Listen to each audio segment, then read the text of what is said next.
Une page d'amour, partie 6, chapitre 5 de la partie 3 du roman. La nuit tombait. Du ciel pâli, où brillaient les premières étoiles, une cendre fine semblait pleuvoir sur la grande ville, qu'elle ensevelissait lentement, sans relâche. De grands tas d'ombre emplissaient déjà les creux, tandis qu'une barre, comme un flot d'encre, montait du fond de l'horizon, mangeant les restes du jour, les lueurs hésitantes qui se retiraient vers le couchant.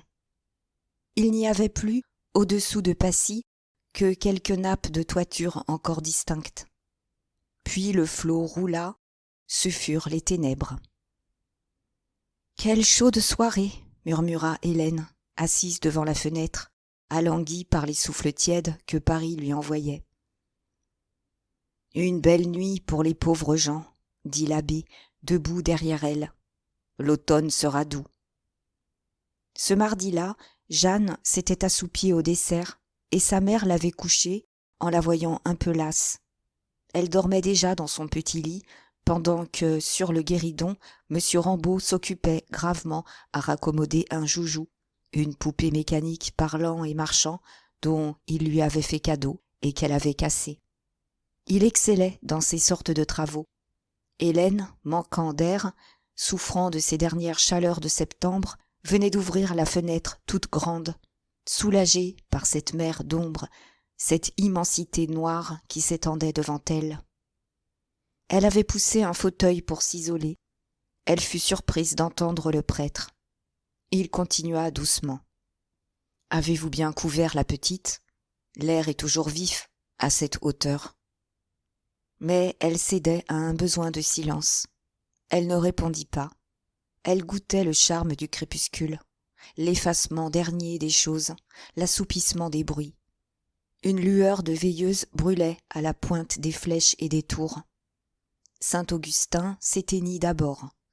Le Panthéon, un instant, garda une lueur bleuâtre. Le dôme éclatant des Invalides se coucha comme une lune dans une marée montante de nuages. C'était l'océan, la nuit, avec son étendue élargie au fond des ténèbres, un abîme d'obscurité où l'on devinait un monde. Un souffle énorme et doux venait de la ville invisible. Dans la voix prolongée qui ronflait, des sons montaient encore, affaiblis et distincts. Un brusque roulement d'omnibus sur le quai, le sifflement d'un train traversant le pont du Point du Jour. Et la Seine, grossie par les derniers orages, passait très large avec la respiration forte d'un être vivant, allongé tout en bas, dans un pli d'ombre. Une odeur chaude fumait des toits encore brûlants, tandis que la rivière, dans cette exhalaison lente des ardeurs de la journée, mettait de petites haleines fraîches. Paris, disparu, avait le repos rêveur d'un colosse qui laisse la nuit l'envelopper et reste là, immobile un moment, les yeux ouverts. Rien n'attendrissait plus Hélène que cette minute d'arrêt dans la vie de la cité. Depuis 3 mois qu'elle ne sortait pas, clouée près du lit de Jeanne, elle n'avait pas d'autre compagnon de veiller au chevet de la malade que le grand Paris étalé à l'horizon. Par ces chaleurs de juillet et d'août, les croisées restaient presque continuellement ouvertes. Elle ne pouvait traverser la pièce, bouger, tourner la tête, sans le voir avec elle, développant son éternel tableau. Il était là, par tous les temps, se mettant de moitié dans ses douleurs et dans ses espérances, comme un ami qui s'imposait. Elle l'ignorait toujours, elle n'avait jamais été si loin de lui, plus insoucieuse de ses rues et de son peuple, et il emplissait sa solitude. Ces quelques pieds carrés, cette chambre de souffrance, dont elle fermait si soigneusement la porte, s'ouvrait toute grande à lui par ses 2 fenêtres. Bien souvent, elle avait pleuré en le regardant, lorsqu'elle venait s'accouder pour cacher ses larmes à la malade. Un jour, le jour où elle l'avait cru perdue, elle était restée longtemps, suffoquée, étranglée, suivant des yeux les fumées de la manutention qui s'envolaient. Souvent aussi, dans les heures d'espoir, elle avait confié l'allégresse de son cœur au lointain perdu des faubourgs. Il n'était plus un monument qui ne lui rappelât une émotion triste ou heureuse. Paris vivait de son existence. Mais jamais elle ne l'aimait davantage qu'au crépuscule, lorsque, la journée finie, il consentait à un quart d'heure d'apaisement, d'oubli et de songerie, en attendant que le gaz fût allumé. « Que d'étoiles !» murmura l'abbé Jouve. « Elles brillent par milliers. » Il venait de prendre une chaise et de s'asseoir près d'elle. Alors, elle leva les yeux, regardant le ciel d'été. Les constellations plantaient leurs clous d'or. Une planète presque au ras de l'horizon luisait comme une escarboucle, tandis qu'une poussière d'étoiles presque invisible sablait la voûte d'un sable pailleté d'étincelles. Le chariot, lentement, tournait, son brancard en l'air. « Tenez, dit-elle à son tour, cette petite étoile bleue, dans ce coin du ciel, je la retrouve tous les soirs. Mais elle s'en va, elle recule chaque nuit. » Maintenant, l'abbé ne la gênait point. Elle le sentait à son côté, comme une paix de plus. Ils échangèrent quelques paroles espacées par de longs silences.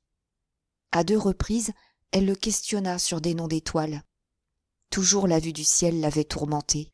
Mais il hésitait, il ne savait pas. « Vous voyez, demandait-elle, cette belle étoile qui a un éclat si pur. »« À gauche, n'est-ce pas ?» disait-il. « Près d'une autre moins grosse, verdâtre. Il y en a trop, j'ai oublié. » Ils se turent, les yeux toujours levés, éblouis et pris d'un léger frisson en face de ce fourmillement d'astres qui grandissait. Derrière les milliers d'étoiles, d'autres milliers d'étoiles apparaissaient, et cela sans cesse, dans la profondeur infinie du ciel. C'était un continuel épanouissement, une braise attisée de mondes brûlants du feu calme des pierreries. La Voie lactée blanchissait déjà, développait ses atomes de soleil, si innombrables et si lointains qu'ils ne sont plus, à la rondeur du firmament, qu'une écharpe de lumière. « Cela me fait peur, » dit Hélène à voix très basse. Et elle pencha la tête pour ne plus voir. Elle ramena ses regards sur le vide béant où Paris semblait s'être englouti. Là, pas une lueur encore. La nuit complète également épandue. Un aveuglement de ténèbres. La voix haute et prolongée avait pris une douceur plus tendre. « Vous pleurez ?» demanda l'abbé qui venait d'entendre un sanglot. « Oui, » répondit simplement Hélène. Il ne se voyait point. Elle pleurait longuement, avec un murmure de tout son être. Cependant, derrière eux, Jeanne mettait le calme innocent de son sommeil, tandis que M. Rambaud, absorbé, inclinait sa tête grisonnante au-dessus de la poupée, dont il avait démonté les membres. Mais lui, par moments, laissait échapper des bruits secs de ressorts qui se détendaient, des bégaiements d'enfants que ses gros doigts tiraient le plus doucement possible du mécanisme détraqué. Et quand la poupée avait parlé trop fort, il s'arrêtait net, inquiet et fâché, regardant s'il ne venait pas de réveiller Jeanne. Puis il se remettait à son raccommodage avec précaution, n'ayant pour outil qu'une paire de ciseaux et un poinçon. « Pourquoi pleurez-vous, ma fille ?» reprit l'abbé. « Ne puis-je donc vous apporter aucun soulagement ?»« Ah, laissez, » murmura Hélène. « Ces larmes me font du bien. Tout à l'heure, tout à l'heure. » Elle étouffait trop pour répondre. Une première fois, à cette même place, une crise de pleurs l'avait brisée. Mais elle était seule, elle avait pu sangloter dans les ténèbres, défaillante, attendant que la source de l'émotion qui la gonflait se fût tarie. Pourtant, elle ne se connaissait aucun chagrin. Sa fille était sauvée. Elle-même avait repris le train monotone et charmant de son existence. C'était brusquement en elle comme le sentiment poignant d'une immense douleur, d'un vide insondable qu'elle ne comblerait jamais, d'un désespoir sans bornes où elle sombrait avec tous ceux qui lui étaient chers. Elle n'aurait su dire quel malheur la menaçait ainsi. Elle était sans espérance, et elle pleurait. Déjà, dans l'église parfumée des fleurs du mois de Marie, elle avait eu des attendrissements pareils. Le vaste horizon de Paris, au crépuscule, la touchait d'une profonde impression religieuse. La plaine semblait s'élargir, une mélancolie montait de ces 2 millions d'existences qui s'effaçaient. Puis, quand il faisait noir, quand la ville s'était évanouie avec ses bruits mourants, son cœur serré éclatait, ses larmes débordaient en face de cette paix souveraine. Elle aurait joint les mains et balbutié des prières. Un besoin de foi, d'amour, d'anéantissement divin lui donnait un grand frisson. Et c'était alors que le lever des étoiles la bouleversait d'une jouissance et d'une terreur sacrée. Au bout d'un long silence, l'abbé Jouve insista. « Ma fille, il faut vous confier à moi. Pourquoi hésitez-vous » Elle pleurait encore, mais avec une douceur d'enfant, comme lasse et sans force. « L'Église vous effraie, continua-t-il. Un instant, je vous ai cru conquise à Dieu. Mais il en a été autrement. Le ciel a ses desseins. Eh bien, puisque vous vous défiez du prêtre, pourquoi refuseriez-vous plus longtemps une confidence à l'ami ? » « Vous avez raison, balbutia-t-elle. Oui, je suis affligée et j'ai besoin de vous. Il faut que je vous confesse ces choses. Quand j'étais petite, je n'entrais guère dans les églises. Aujourd'hui, je ne puis assister à une cérémonie sans être profondément troublée. Et là, tenez, tout à l'heure, ce qui m'a fait sangloter, c'est cette voix de Paris qui ressemble à un ronflement d'orgue, c'est cette immensité de la nuit, c'est ce beau ciel. Ah, je voudrais croire. Aidez-moi, enseignez-moi. L'abbé Jouve la calma en posant légèrement la main sur la sienne. « Dites-moi tout, » répondit-il simplement. Elle se débattit un instant, pleine d'angoisse. « Je n'ai rien, je vous jure, je ne vous cache rien. Je pleure sans raison, parce que j'étouffe, parce que mes larmes jaillissent d'elles-mêmes. Vous connaissez ma vie. Je n'y trouverai à cette heure ni une tristesse, ni une faute, ni un remords. Et je ne sais pas, je ne sais pas. » Sa voix s'éteignit. Alors le prêtre laissa tomber lentement cette parole. « Vous aimez, ma fille ?» Elle tressaillit. Elle n'osa protester. Le silence recommença. Dans la mer de ténèbres qui dormait devant eux, une étincelle avait lui. C'était à leurs pieds, quelque part dans l'abîme, à un endroit qu'ils n'auraient pu préciser. Et, une à une, d'autres étincelles parurent.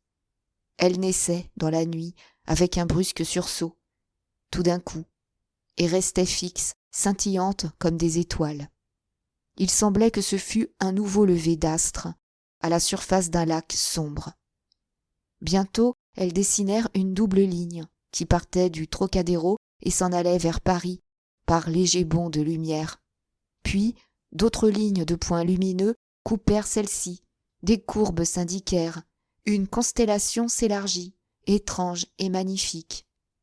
Hélène ne parlait toujours pas, suivant du regard ces scintillements, dont les feux continuaient le ciel au-dessous de l'horizon, dans un prolongement de l'infini, comme si la terre eût disparu et qu'on eût aperçu de tous côtés la rondeur céleste. Et elle retrouvait là l'émotion qui l'avait brisée quelques minutes auparavant, lorsque le chariot s'était mis lentement à tourner autour de l'axe du pôle, le brancard en l'air. Paris, qui s'allumait, s'étendait, mélancolique et profond, apportant les songeries terrifiantes d'un firmament où pullulent les mondes. Cependant, le prêtre, de cette voix monotone et douce que lui donnait l'habitude du confessionnal, chuchotait longuement à son oreille. Il l'avait avertie un soir, Il lui avait bien dit que la solitude ne lui valait rien. On ne se mettait pas impunément en dehors de la vie commune. Elle s'était trop cloîtrée, elle avait ouvert la porte aux rêveries dangereuses. « Je suis bien vieux, ma fille, » murmura-t-il. « J'ai vu souvent des femmes qui venaient à nous, avec des larmes, des prières, un besoin de croire et de s'agenouiller. Aussi ne puis-je guère me tromper aujourd'hui. Ces femmes qui semblent chercher Dieu si ardemment ne sont que de pauvres cœurs troublés par la passion. C'est un homme qu'elles adorent dans nos églises. » Elle ne l'écoutait pas, au comble de l'agitation, dans l'effort qu'elle faisait pour voir enfin clair en elle. L'aveu lui échappa, bas, étranglé. « Eh bien, oui, j'aime, et c'est tout. Ensuite, je ne sais plus, je ne sais plus. » Maintenant, il évitait de l'interrompre. Elle parla dans la fièvre, par petites phrases courtes, et elle prenait une joie amère à confesser son amour, à partager avec ce vieillard son secret qui l'étouffait depuis si longtemps. « Je vous jure que je ne puis lire en moi. Cela est venu sans que je le sache, peut-être bien tout d'un coup. Pourtant, je n'en ai senti la douceur qu'à la longue. D'ailleurs, pourquoi me faire plus forte que je ne suis? Je n'ai pas cherché à fuir, j'étais trop heureuse. Aujourd'hui, j'ai encore moins de courage. Voyez, ma fille a été malade, j'ai failli la perdre. Eh bien, mon amour a été aussi profond que ma douleur. Il est revenu tout-puissant après ces jours terribles, et il me possède, et je me sens emportée. » Elle reprit haleine, frissonnante. « Enfin, je suis à bout de force. Vous aviez raison, mon ami. Cela me soulage de vous confier ces choses. Mais, je vous en prie, dites-moi ce qui se passe au fond de mon cœur. J'étais si calme, j'étais si heureuse. C'est un coup de foudre dans ma vie. Pourquoi moi? Pourquoi pas une autre? Car je n'avais rien fait pour cela, je me croyais bien protégée. Et si vous saviez, je ne me reconnais plus. Aidez-moi. Sauvez-moi. » Voyant qu'elle se taisait, le prêtre, machinalement, avec sa liberté accoutumée de confesseur, posa une question. « Le nom. Dites-moi le nom. » Elle hésitait, lorsqu'un bruit particulier lui fit tourner la tête. C'était la poupée qui, entre les doigts de M. Rambaud, reprenait peu à peu sa vie mécanique. Elle venait de faire 3 pas sur le guéridon, avec le grincement des rouages fonctionnant mal encore. Puis, elle avait culbuté à la renverse, et, sans le digne homme, elle rebondissait par terre. Il la suivait, les mains tendues, prêt à la soutenir, plein d'une anxiété paternelle. Quand il vit Hélène se tourner, il lui adressa un sourire confiant, comme pour lui promettre que la poupée allait marcher. Et il se remit à fouiller le joujou avec ses ciseaux et son poinçon. Jeanne dormait. Alors, Hélène, détendue par ce milieu de paix, murmura un nom à l'oreille du prêtre. Celui-ci ne bougea pas. Dans l'ombre, on ne pouvait voir son visage. Il parla au bout d'un silence. « Je le savais, mais je voulais recevoir votre aveu. Ma fille, vous devez beaucoup souffrir. » Et il ne prononça aucune phrase banale sur les devoirs. Hélène, anéantie, triste à mourir de cette pitié sereine de l'abbé, suivait de nouveau les étincelles qui pailletaient d'or le manteau sombre de Paris. Elles se multipliaient à l'infini. C'était comme ces feux qui courent dans la cendre noire d'un papier brûlé. D'abord, ces points lumineux étaient partis du Trocadéro, allant vers le cœur de la ville. Bientôt, un autre foyer apparut à gauche, vers Montmartre. Puis, un autre à droite, derrière les Invalides. Et un autre encore, plus en arrière, du côté du Panthéon. De tous ces foyers à la fois descendaient des vols de petites flammes. « Vous vous souvenez de notre conversation ?» reprit l'abbé lentement. Je n'ai pas changé d'opinion. Il faut vous marier, ma fille. » « Moi, dit-elle, écrasée. Mais je viens de vous avouer. Vous savez bien que je ne peux pas. »« Il faut vous marier, » répéta-t-il avec plus de force. « Vous épouserez un honnête homme. » Il semblait avoir grandi dans sa vieille soutane. Sa grosse tête ridicule, qui se penchait d'ordinaire sur une épaule, les yeux à demi clos, se relevait, et ses regards étaient si larges et si clairs qu'elle les voyait luire dans la nuit. « Vous épouserez un honnête homme qui sera un père pour votre Jeanne et qui vous rendra à toute votre loyauté. »« Mais je ne l'aime pas. Mon Dieu, je ne l'aime pas. » »« Vous l'aimerez, ma fille. Il vous aime et il est bon. » Hélène se débattait, baissait la voix en entendant le petit bruit que M. Rambaud faisait derrière eux. Il était si patient et si fort dans son espoir que, depuis 6 mois, il ne l'avait pas importuné une seule fois de son amour. Il attendait avec une tranquillité confiante, naturellement prêt aux abnégations les plus héroïques. L'abbé fit le mouvement de se tourner. « Voulez-vous que je lui dise tout ? Il vous tendra la main, il vous sauvera, et vous le comblerez d'une joie immense. » Elle l'arrêta, éperdue. Son cœur se révoltait. Tous deux l'effrayaient, ces hommes si paisibles et si tendres, dont la raison gardait cette froideur à côté des fièvres de sa passion. Dans quel monde vivait-il donc, pour nier ainsi ce dont elle souffrait tant ? Le prêtre eut un geste large de la main, montrant les vastes espaces. « Ma fille, voyez cette belle nuit, cette paix suprême en face de votre agitation. Pourquoi refusez-vous d'être heureuse ? » Paris entier était allumé.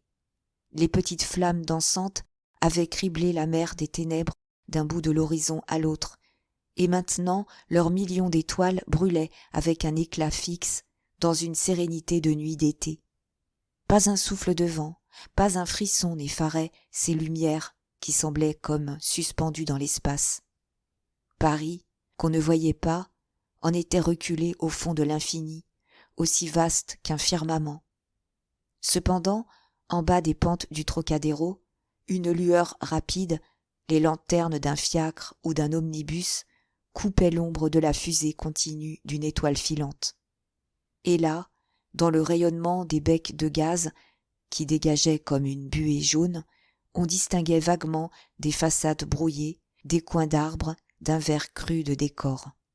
Sur le pont des Invalides, les étoiles se croisaient sans relâche, tandis que, en dessous, le long d'un ruban de ténèbres plus épaisses, se détachait un prodige, une bande de comètes dont les queues d'or s'allongeaient en pluie d'étincelles. C'étaient, dans les eaux noires de la Seine, les réverbérations des lanternes du pont. Mais, au-delà, l'inconnu commençait. La longue courbe du fleuve était indiquée par un double cordon de gaz que rattachaient d'autres cordons de place en place. On eût dit une échelle de lumière jetée en travers de Paris, posant ses deux extrémités au bord du ciel, dans les étoiles. À gauche, une autre trouée descendait. Les Champs-Élysées menaient un défilé régulier d'astres de l'Arc de Triomphe à la place de la Concorde, où luisait le scintillement d'une Pléiade. Puis les Tuileries, le Louvre, les pâtés de maisons du bord de l'eau, l'hôtel de ville tout au fond, faisaient des barres sombres, séparées de loin en loin par le carré lumineux d'une grande place. Et, plus en arrière, dans la débandade des toitures, les clartés s'éparpillaient, sans qu'on pût retrouver autre chose qu'un enfoncement de rue, un coin tournant de boulevard, un élargissement de carrefour incendié.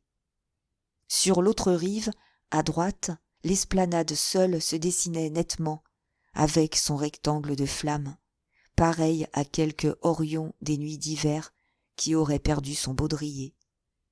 Les longues rues du quartier Saint-Germain espaçaient des clartés tristes. Au-delà, les quartiers populeux brasillaient, allumés de petits feux serrés, luisant dans une confusion de nébuleuses.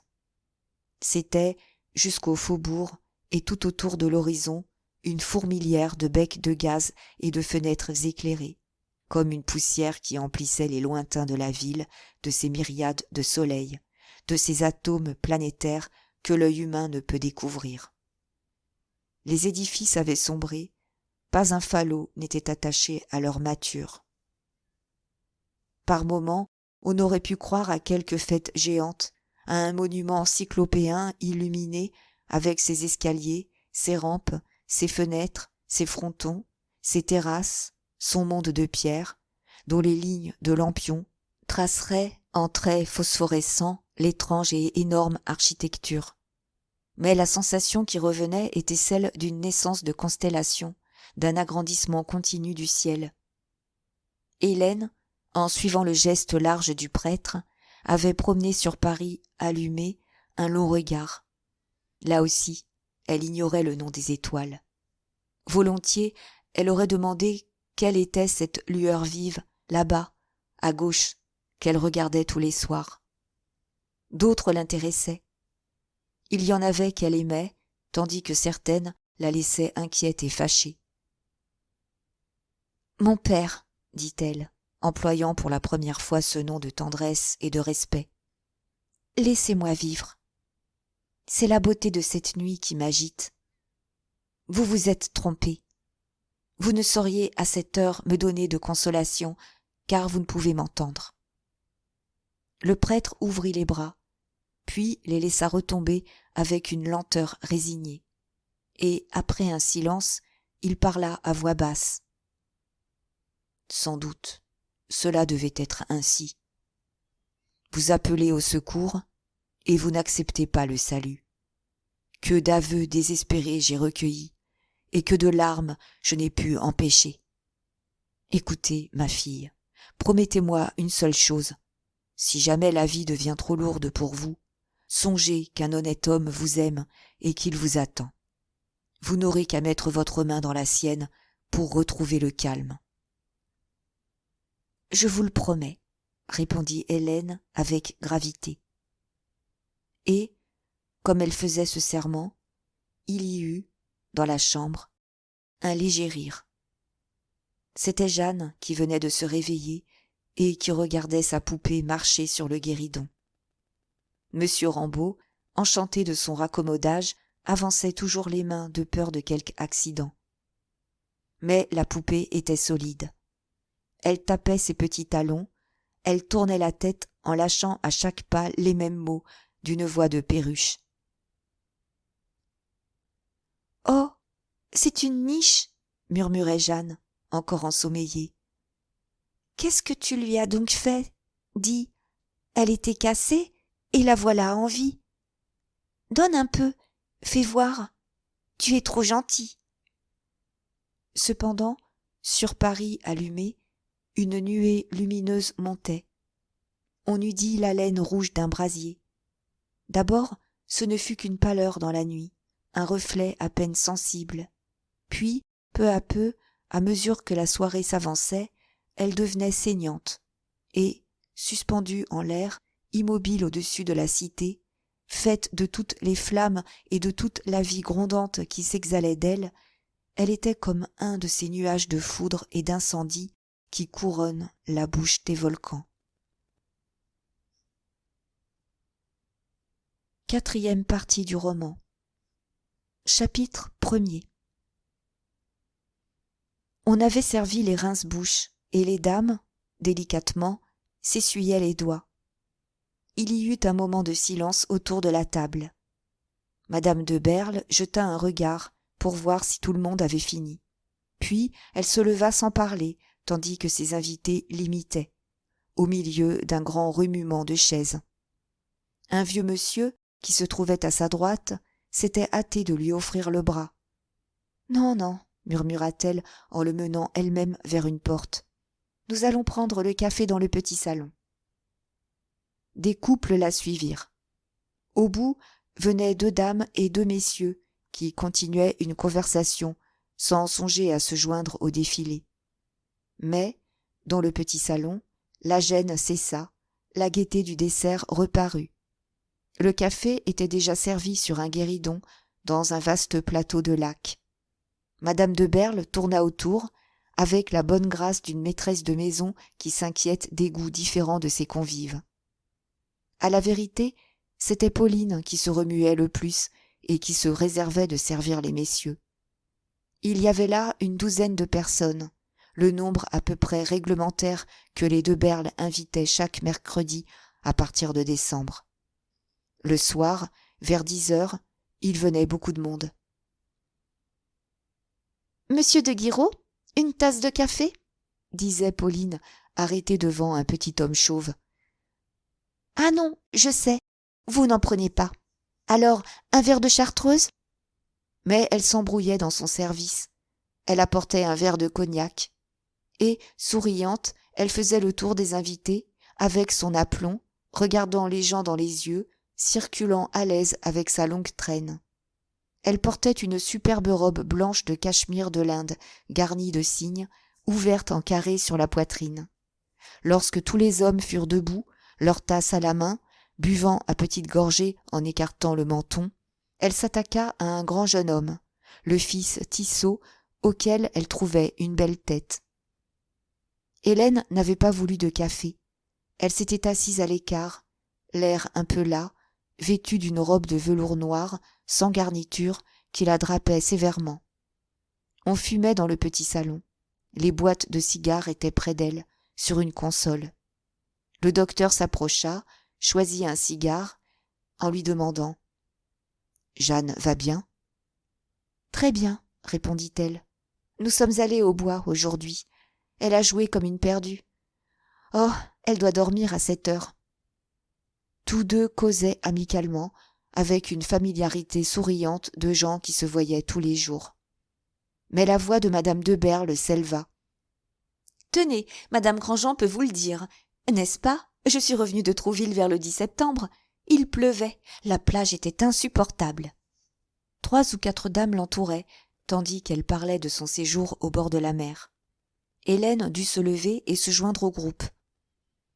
« Nous avons passé un mois à Dinard, » raconta madame de Chermette. « Oh, un pays délicieux, un monde charmant. Il y avait un jardin derrière le chalet, puis une terrasse sur la mer, » continuait madame de Berle. « Vous savez que je m'étais décidée à emmener mon landau et mon cocher. C'est bien plus commode pour les promenades. Mais madame Levasseur est venue nous voir. »« Oui, un dimanche, » dit celle-ci. « Nous étions à Cabourg. Oh, vous aviez là une installation tout à fait bien, un peu chère, je crois. »« À propos, » interrompit madame Berthier, en s'adressant à Juliette, « est-ce que monsieur Malignon ne vous a pas appris à nager ?» Hélène remarqua sur le visage de madame de Berle une gêne, une contrariété subite. Déjà, plusieurs fois, elle avait cru s'apercevoir que le nom de Malignon, prononcé à l'improviste devant elle, l'ennuyait. Mais la jeune femme s'était remise.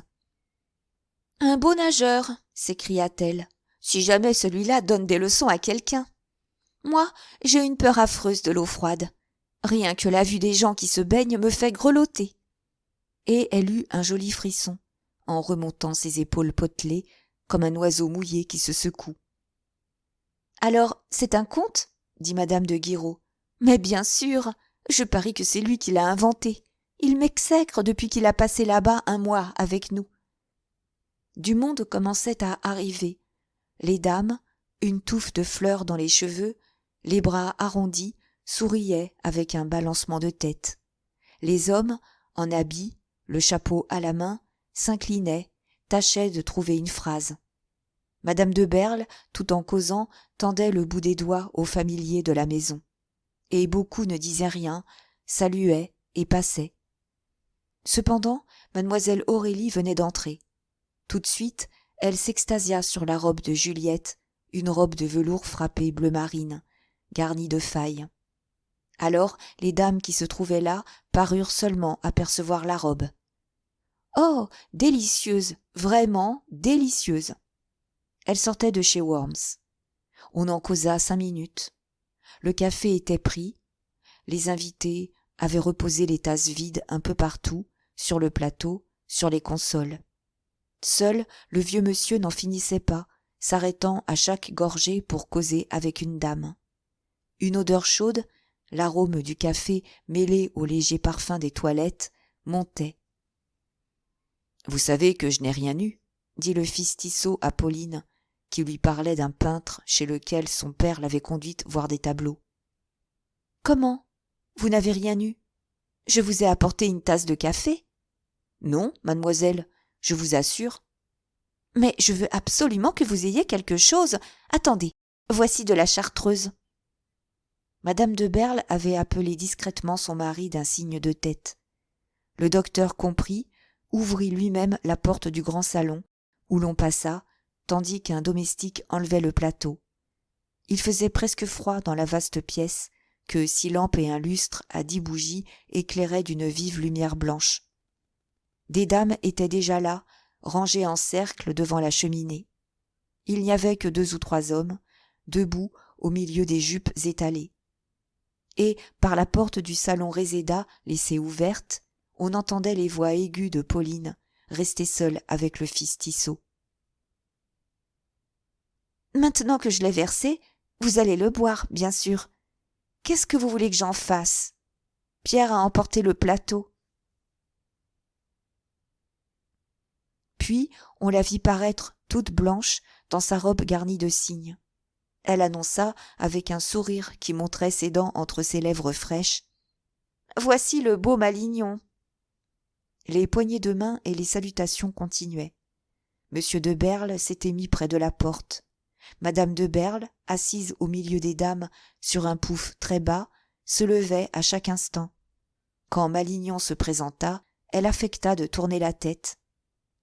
Il était très correctement mis, frisé au petit fer, les cheveux séparés par une raie qui lui descendait jusqu'à la nuque. Sur le seuil, il avait fixé dans son œil droit un monocle, d'une légère grimace, pleine de chic, comme le répétait Pauline, et il promenait un regard autour du salon. Nonchalamment, il serra la main au docteur, sans rien dire, puis s'avança vers madame de Berle, devant laquelle il plia sa longue taille, pincée dans son habit noir. « Ah, c'est vous, dit-elle, d'une façon à être entendue. Il paraît que vous nagez maintenant ? » Il ne comprit pas, mais il répondit tout de même, pour faire de l'esprit. « Sans doute. Un jour j'ai sauvé un Terre-Neuve qui se noyait. » Les dames trouvèrent cela charmant. Madame de Berle elle-même parut désarmée. « Je vous permets les Terre-Neuve, répondit-elle. Seulement, vous savez bien que je ne me suis pas baignée une seule fois à Trouville. »« Ah, la leçon que je vous ai donnée, s'écria-t-il. Eh bien, est-ce qu'un soir, dans votre salle à manger, je ne vous ai pas dit qu'il fallait remuer les pieds et les mains ?» Toutes ces dames se mirent à rire. Il était délicieux. Juliette haussa les épaules. On ne pouvait pas causer sérieusement avec lui. Et elle se leva pour aller au-devant d'une dame qui avait un grand talent de pianiste et qui venait pour la première fois chez elle. Hélène, assise près du feu, avec son beau calme, regardait et écoutait. Malignon surtout semblait l'intéresser. Elle lui avait vu faire une évolution savante pour se rapprocher de madame de Berle, qu'elle entendait causer derrière son fauteuil. Tout d'un coup, les voix changèrent. Elle se renversa afin de mieux entendre. La voix de Malignon disait « Pourquoi n'êtes-vous pas venu hier ? Je vous ai attendu jusqu'à 6 heures. »« Laissez-moi. Vous êtes fou, murmurait Juliette. Ici, la voix de Malignon s'éleva, grasseyante. « Ah, vous ne croyez pas l'histoire de mon Terre-Neuve, mais j'ai reçu une médaille, je vous la montrerai. » Et il ajouta très bas. « Vous m'aviez promis, rappelez-vous. » Toute une famille arrivait. Madame de Berle éclata en compliments, tandis que Malignon reparaissait au milieu des dames, son monocle dans l'œil. Hélène resta toute pâle des paroles rapides qu'elle venait de surprendre. C'était un coup de foudre pour elle, quelque chose d'inattendu et de monstrueux. Comment cette femme si heureuse, d'un visage si calme, aux joues blanches et reposées, pouvait-elle trahir son mari ? Elle lui avait toujours connu une cervelle d'oiseau, une pointe d'égoïsme aimable qui la gardait contre les ennuis d'une sottise. Et avec un Malignon encore ? Brusquement, elle revit les après-midi du jardin, Juliette souriante et affectueuse sous le baiser dont le docteur effleurait ses cheveux. Ils s'aimaient pourtant. Alors, par un sentiment qu'elle ne s'expliqua pas, elle fut pleine de colère contre Juliette. Comme si elle venait d'être personnellement trompée. Cela l'humiliait pour Henri. Une fureur jalouse l'emplissait. Son malaise se lisait si clairement sur sa face que mademoiselle Aurélie lui demanda « Qu'est-ce que vous avez ? Vous êtes souffrante ?» La vieille demoiselle s'était assise près d'elle, en l'apercevant seule. Elle lui témoignait une vive amitié. Charmée de la façon complaisante dont cette femme si grave et si belle écoutait pendant des heures ses commérages. Mais Hélène ne répondit pas. Elle avait un besoin, celui de voir Henri, de savoir à l'instant ce qu'il faisait, quelle figure il avait. Elle se souleva, le chercha dans le salon, finit par le trouver.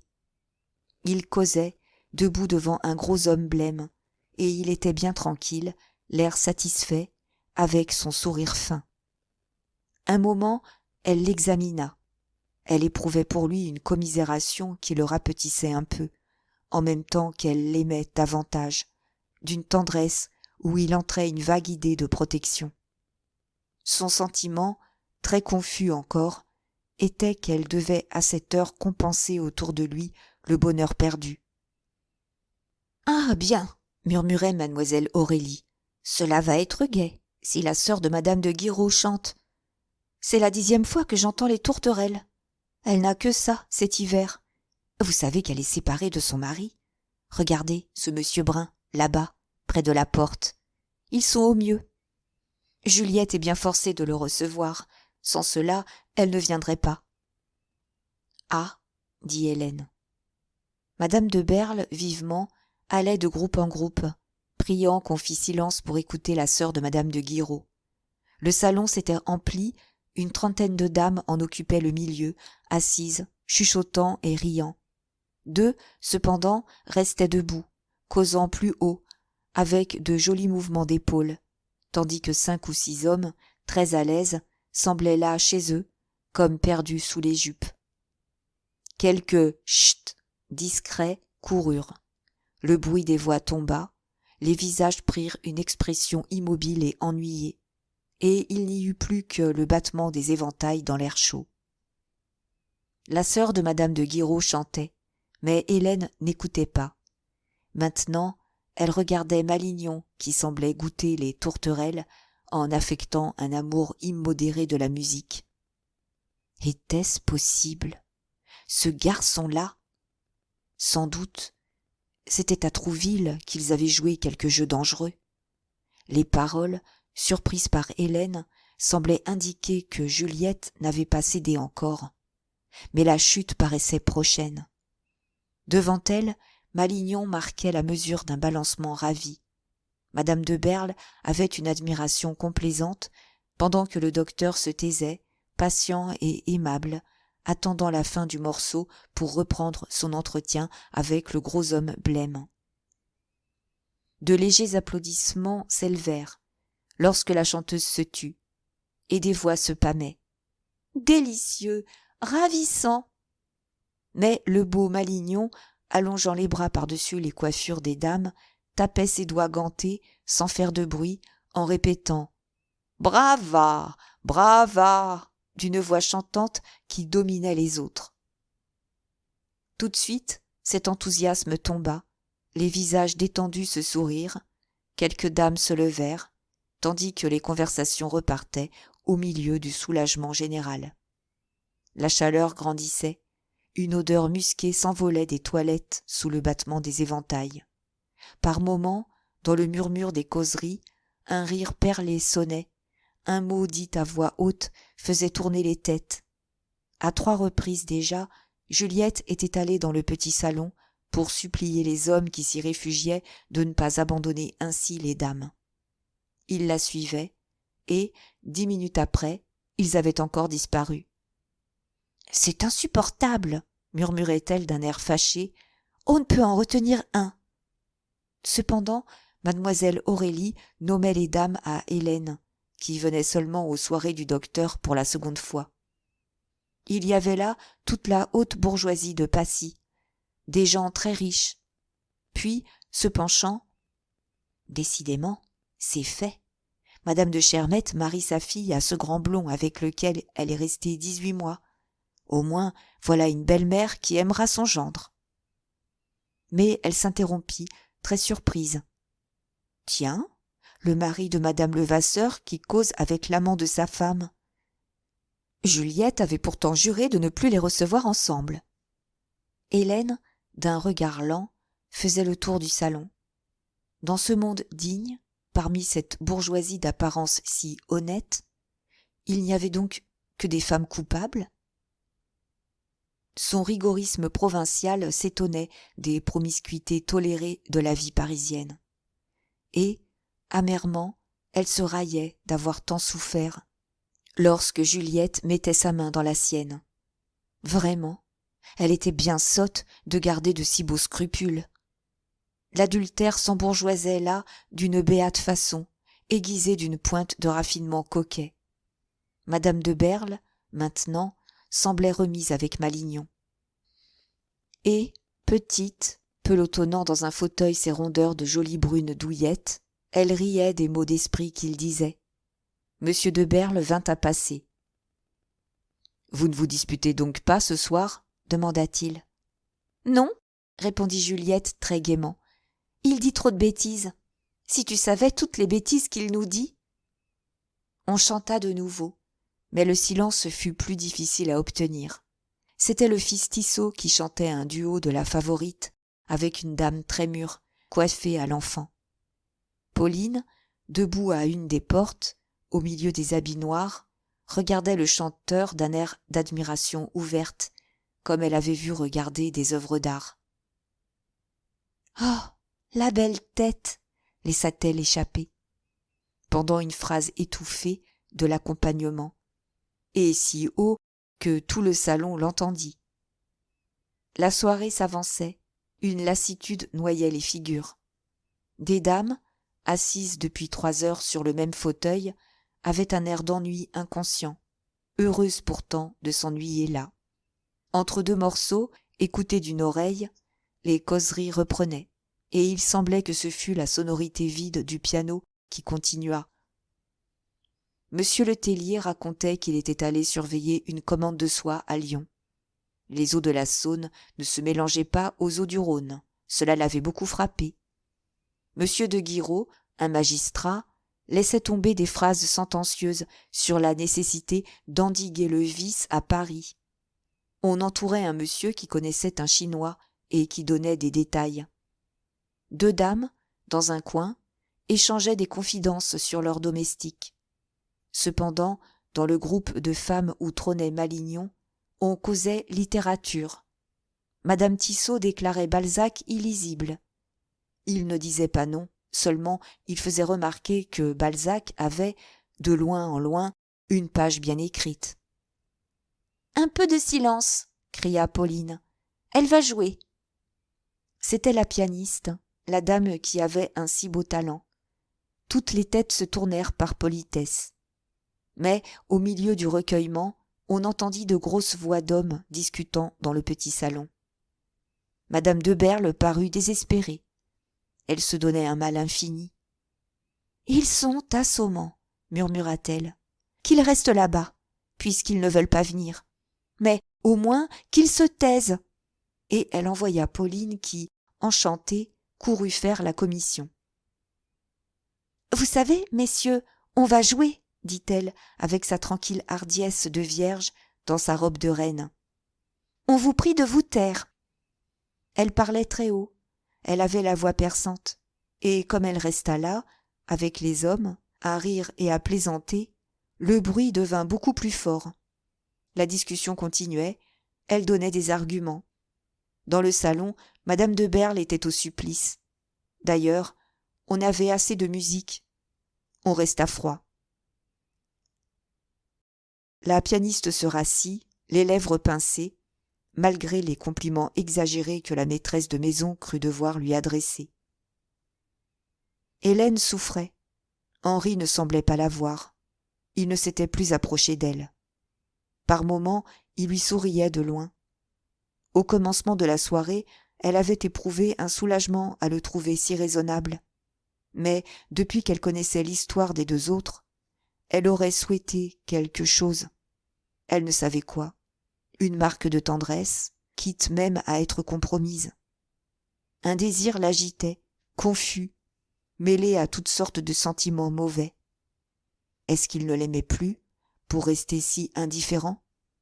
Certes, il choisissait son heure. Ah, si elle avait pu tout lui dire, lui apprendre l'indignité de cette femme qui portait son nom. Alors, tandis que le piano égrenait de petites gammes vives, un rêve la berçait. Henri avait chassé Juliette, et elle était avec lui comme sa femme, dans des pays lointains dont ils ignoraient la langue. Une voix la fit tressaillir. « Vous ne prenez donc rien ?» demandait Pauline. Le salon était vide. On venait de passer dans la salle à manger pour le thé. Hélène se leva péniblement. Tout se brouillait dans sa tête. Elle pensait qu'elle avait rêvé cela, les paroles entendues, la chute prochaine de Juliette, l'adultère bourgeois, souriant et paisible. Si ces choses étaient vraies, Henri serait près d'elle, tous deux auraient déjà quitté cette maison. « Vous prendrez bien une tasse de thé ?» Elle sourit. Elle remercia madame de Berle, qui lui avait gardé une place à la table. Des assiettes de pâtisserie et de sucreries couvraient la nappe, tandis qu'une grande brioche et 2 gâteaux s'élevaient symétriquement sur des compotiers. Et, comme la place manquait, les tasses à thé se touchaient presque, séparées de 2 en 2 par d'étroites serviettes grises à longues franges. Les dames seules étaient assises. Elles mangeaient du bout de leurs mains dégantées des petits fours et des fruits confits, se passant le pot à crème, versant elles-mêmes avec des gestes délicats.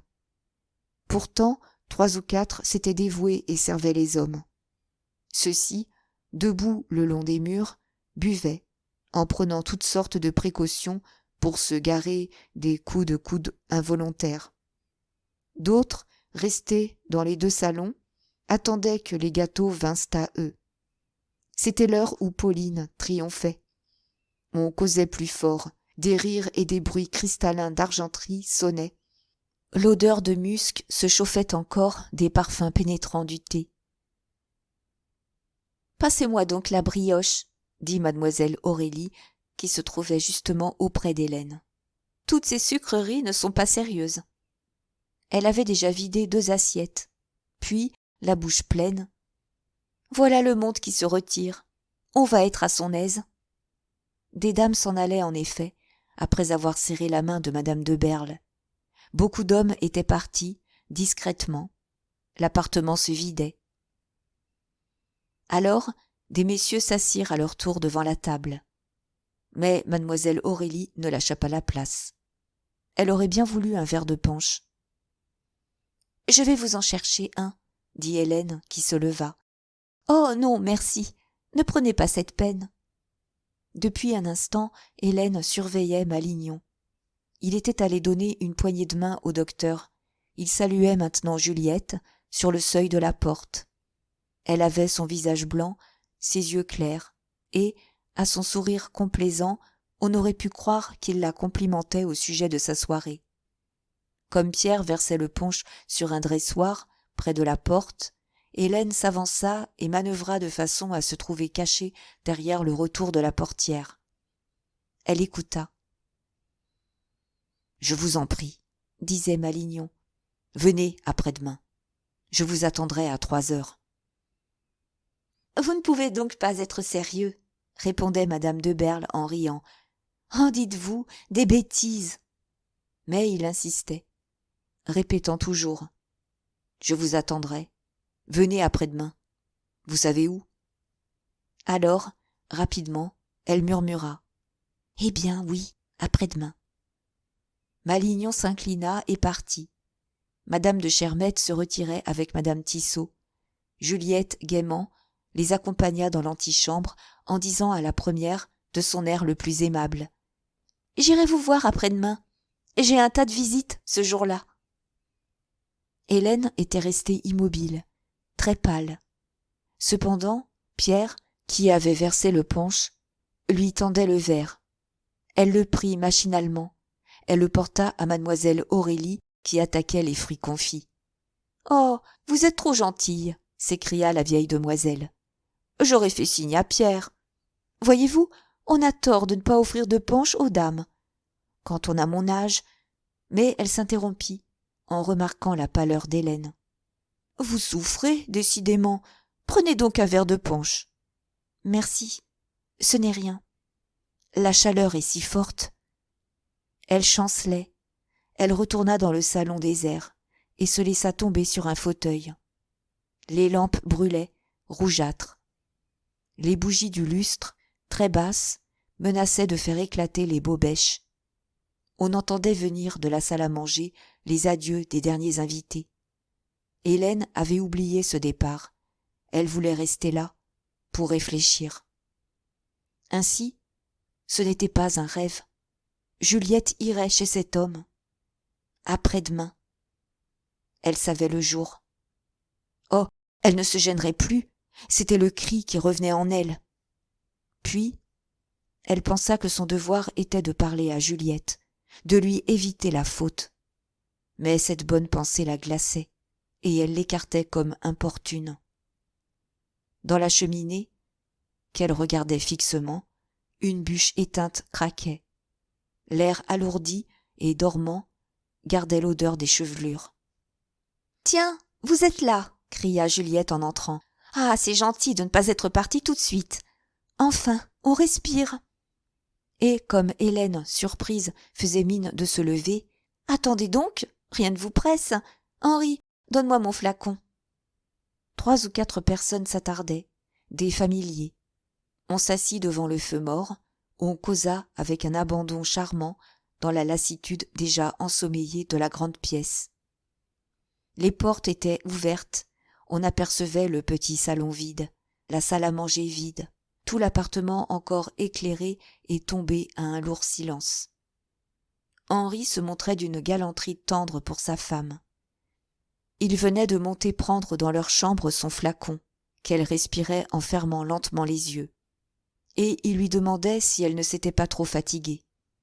Oui, elle éprouvait un peu de fatigue, mais elle était ravie, tout avait bien marché. Alors, elle raconta que, les soirs où elle recevait, elle ne pouvait s'endormir. Elle s'agitait dans son lit jusqu'à 6 heures du matin. Henri eut un sourire. On plaisanta. Hélène les regardait, et elle frissonnait. Dans cet engourdissement du sommeil qui semblait peu à peu prendre la maison entière. Cependant, il n'y avait plus là que 2 personnes. Pierre était allé chercher une voiture. Hélène demeura la dernière. 1 heure sonna. Henri, ne se gênant plus, se haussa et souffla 2 bougies du lustre qui chauffaient les bobèches. On eût dit un coucher, les lumières éteintes une à une, la pièce se noyant dans une ombre d'alcôve. « Je vous empêche de vous mettre au lit, » balbutia Hélène en se levant brusquement. « Renvoyez-moi donc. » Elle était devenue très rouge, le sang l'étouffait. Ils l'accompagnèrent dans l'antichambre. Mais là, comme il faisait froid, le docteur s'inquiéta pour sa femme, dont le corsage était très ouvert. « Rentre, tu prendras du mal, tu as trop chaud. »« Eh bien, adieu, » dit Juliette, qui embrassa Hélène, comme cela lui arrivait dans ses heures de tendresse. « Venez me voir plus souvent. » Henri avait pris le manteau de fourrure, le tenait élargi pour aider Hélène. Quand elle eut glissé ses 2 bras, il remonta lui-même le collet, l'habillant ainsi avec un sourire, devant une immense glace qui couvrait un mur de l'antichambre. Ils étaient seuls, ils se voyaient dans la glace. Alors, tout d'un coup, sans se tourner, empaquetée dans sa fourrure, elle se renversa entre ses bras. Depuis 3 mois, ils n'avaient échangé que des poignées de main amicales. Il voulait ne plus s'aimer. Lui cessa de sourire. Sa figure changeait, ardente et gonflée. Il la serra follement. Il la baisa au cou. et elle plia la tête en arrière pour lui rendre son baiser.